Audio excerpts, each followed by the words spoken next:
গ্রামীণ অর্থনীতির হাল ফেরাতে বায়োডিগ্রেডেবল জাত শিল্পকে এগিয়ে নিয়ে যাওয়ার আহ্বান জানালেন রাজ্যের মন্ত্রী মানস রঞ্জন ভূঁইয়া মেদিনীপুরে।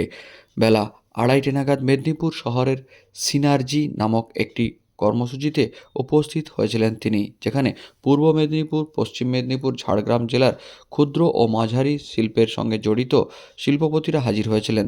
ছিলেন রাজ্যের মন্ত্রী চন্দ্রনাথ সিনহা, মন্ত্রী মানস রঞ্জন ভূঁইয়া সহ প্রশাসনিক আধিকারিকরা।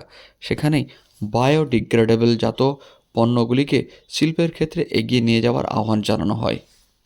আমি দেখছি বায়োডিগ্রেডেবল প্রোডাক্টসের ডিমান্ড বেড়ে গেছে।